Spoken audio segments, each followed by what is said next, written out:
शंकर जी को भरी सभा में गालियां देते रहे ससुर जी, दक्ष प्रजापति। और शंकर जी क्या करते रहे? मैया आपको कोई गाली दे तो आप क्या करोगी? बोलो, ऐसे हंस दोगी जैसे यहां हंस रही हो? नहीं हंसोगी ना, गुस्सा आएगा। पर शंकर जी को गुस्सा नहीं आया, क्रोध नहीं आया। शंकर जी समझ रहे थे ये मूर्ख है, तो क्या इस मूर्ख के सामने मैं भी मूर्ख बन जाऊं?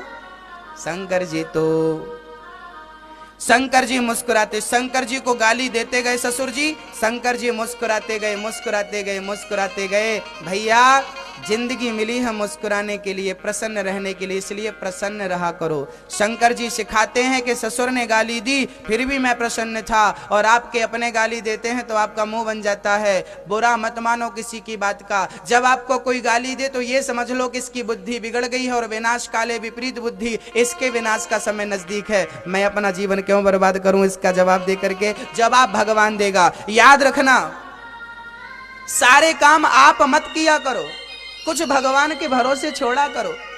आपने मुझे गाली दी, मैं भी आपको दिया हिसाब बराबर, लेकिन आपने मुझे गाली दी और मैं चुप रह गया तो केस भगवान की अदालत में पहुंच गया। और जब उसकी अदालत में पहुंचता है ना, तो हिसाब किताब वो करता है। जब तुझसे ना सुलझे तेरे उलझे हुए धंधे, तो भगवान के इंसाफ पे छोड़ दे ए बंदे। वही तेरी मुश्किल आसान करेगा, जो तू ना कर सका वो भगवान करेगा। जो निर्णय हम नहीं कर पाते वो निर्णय परमात्मा करता है, इसीलिए आप छोड़ दो, आप टेंशन मत लो। जो परमात्मा करेगा अच्छा करेगा, उसके भरोसे छोड़ दो, भूल जाओ। किसी ने आपको गाली दी, शंकर जी भूल गए ससुर जी की गाली को, लेकिन यहां बात खत्म नहीं भई। ससुर जी श्राप दे दिए, आज से तुझे यज्ञ में भाग नहीं मिलेगा। यहां बैठा बैठा मुस्कुरा रहा। अच्छा, शंकर जी को गाली मिल रही थी और शंकर जी मंद मंद मुस्कुरा रहे थे। आपकी सास ना गाली दिया करे तो आप भी मुस्कुराया करो। मैया आप नहीं मुस्कुराती हो? हाँ, मुस्कुराया करो। सास गाली देना तो बहू को मुस्कुराना चाहिए, बहू गाली दे तो सास को मुस्कुराना चाहिए। गाली के बदले गाली नहीं देना चाहिए। क्यों? क्योंकि बताओ, आपको कुत्ता काटता है तो क्या आप भी कुत्ते को काटते हो? नहीं ना, इंजेक्शन लगा के अपना इलाज कर लेते हो। भाई कुत्ते ने हमें काटा और हम भी कुत्ते को काटेंगे तो कुत्ते में और हम में अंतर क्या रहेगा? आपको किसी ने गाली दी और आपने भी गाली दे दी तो उसमें और आप में अंतर क्या रहेगा? इसलिए अंतर बना के रखो, थोड़ा अंतर बना के रखो, उसके जैसे मत हो जाओ, है ना। और मैं तो कहा करता हूं कि मेरी बहनों को ना एक पुड़िया रखना चाहिए। हाँ, बहुत काम की ये पुड़िया है, मैं हर कथा में बांटता रहता हूं। ये पुड़िया हमारी बहनें लेती भी हैं।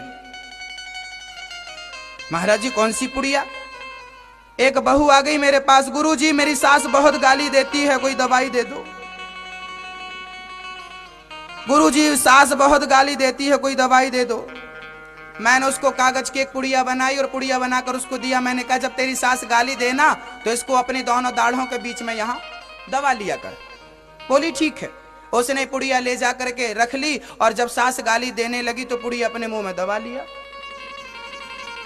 सास ने 1 घंटे तक नॉन स्टॉप प्रवचन दिए। बहू पुड़िया दबाने में इतनी बिजी थी कि कुछ बोल ना सकी।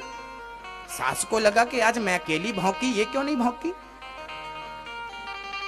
हो सकता है इसको सुना ही ना पड़ा। दूसरे दिन सास ने फिर बहाना ढूंढा झगड़ा का, फिर बोलने शुरू भई। बहू ने फिर पुड़िया दबाई। सास बेचारी आधा घंटे में थक गई, अकेली कब तक चिल्लाए? भौंकने का मजा तब है जब सामने से रिस्पांस मिले। तीसरे दिन सास ने फिर चिल्लाना शुरू किया, बहू फिर पुड़िया दवाई। बेचारी 15 मिनट में ठंडी पड़ गई। और चौथे दिन तो 5 मिनट में, और 5वें दिन तो गजब हो गया। 5वें दिन सास पहुंच गई, बेटा बेटा तुम मेरी बहू नहीं हो, तुम मेरी बेटी हो, गले से लगा लिया। बहू दौड़ी दौड़ी मेरे पास आई, गुरुजी आपकी पुड़िया ने कमाल कर दिया। क्या दिया आपने? मैंने कहा देख क्या है उसमें। देखा, बोले गुरुजी इसमें तो कुछ नहीं है। मैंने कहा कुछ था ही नहीं, मैं कोई भभूति थोड़ी देता हूं।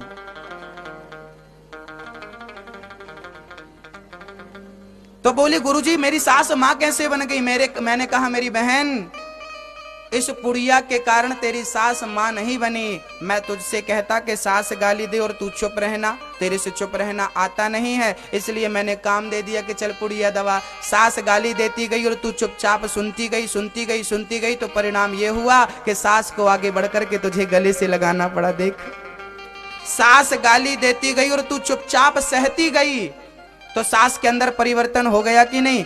याद रखना, संसार को परिवर्तित कर देना ही आपकी महानता है, आपका बड़प्पन है। संसार को बदल देना, स्थिति परिस्थिति को बदल देना, सोच को विचारधारा को बदल देना आपकी महानता। मत दीजिए गाली, चुपचाप रहिए, सुन लीजिए, बर्दाश्त करिए, गाली सहन कर लीजिए, महान बन जाएंगे आप।